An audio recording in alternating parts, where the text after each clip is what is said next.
అదే RTV app వార్తల్ని క్షణాల్లో చదివే అవకాశం ఉంటుంది. ఒక న్యూస్ పేపర్, ఒక టెలివిజన్ ఛానల్ మీ చేతుల్లో ఎప్పుడూ ఉంటాయి.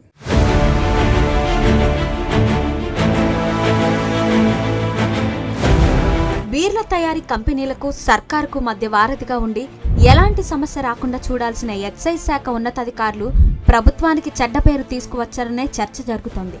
బీర్ల తయారీ కోసం రాష్ట్రంలో అనుమతి పొందిన పాత కంపెనీలతో సమన్వయం చేసుకోకుండా కొత్త కంపెనీలకు అనుమతులిచ్చి ఆ తరువాత సదరు అనుమతులు నిలిపివేసిన తీరుపై సర్వత్రా విమర్శలు వ్యక్తమవుతున్నాయి.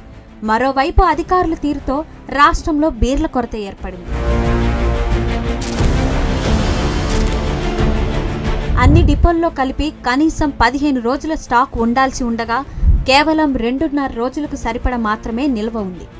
గత బీఆర్ఎస్ ప్రభుత్వం హయాంలో బేవరేజెస్ కార్పొరేషన్కు నిధులు సరిగ్గా చెల్లించకపోవడంతో బకాయిలు 1,500 కోట్లు చేరాయి. అయితే కాంగ్రెస్ ప్రభుత్వం అధికారంలోకి వచ్చిన తరువాత బీర్ల తయారీ కంపెనీలకు ఇవ్వాల్సిన నిధులను ప్రతి నెలా చెల్లిస్తోంది. కానీ పాత బకాయిలను మాత్రం ఇవ్వడం లేదు. దీంతో సదర్ కంపెనీలు తమకు పాత బకాయిలు ఇప్పించాలని, లేదంటే బీర్లు సరఫరా చేయలేమని ఎక్సైజ్ శాఖపై ఒత్తిడి పెంచాయి. వేసవిలో సీజన్ కావడంతో బీర్లు తయారు చేసే బ్రేవరీలతో సమన్వయంతో వ్యవహరించి బీర్లను అందుబాటులోకి తేవాల్సిన ఎక్సైజ్ ఉన్నతాధికారులు రూటు మార్చారు. పాత కంపెనీలను కాదని గుట్టు చప్పుడు కాకుండా 5 కొత్త బ్రేవరీలకు అనుమతినిచ్చారు. అయితే ఈ వ్యవహారం బయటకు పొక్కడంతో కొత్త బ్రేవరీలకు బ్రేక్ వేస్తూ ఆదేశాలు జారీ చేశారు. ఎక్సైజ్ అధికారుల నిర్వాకంతో రాష్ట్రంలో బీర్ల కొరత ఏర్పడేలా ఉంది.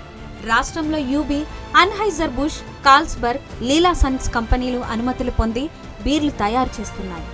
ఈ కంపెనీలకు ప్రభుత్వం ఇవ్వాల్సిన బకాయిలు ఇప్పించడం, కంపెనీలతో సమన్వయం చేసుకుని అవసరమైన మేరకు బీర్లను తయారు చేయించడం ఎక్సైజ్ ఉన్నతాధికారుల విధి. కానీ అలా చేయకుండా కొత్త బ్రేవరీలకు అనుమతి ఇవ్వడం, మళ్లీ నిలిపివేయడంతో బీర్ల కొరత ఏర్పడింది.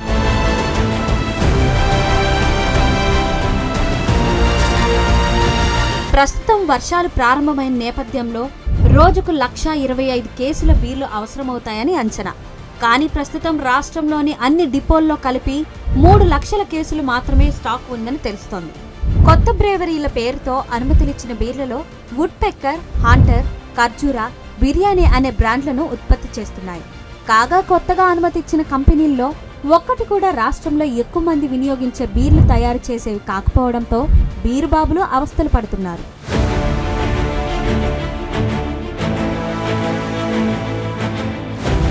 మరిన్ని వీడియోస్ కోసం ఛానల్ ని సబ్స్క్రైబ్ చేయండి. లేటెస్ట్ అప్డేట్స్ కోసం వాట్సాప్ ఛానల్ ని ఫాలో చేయండి.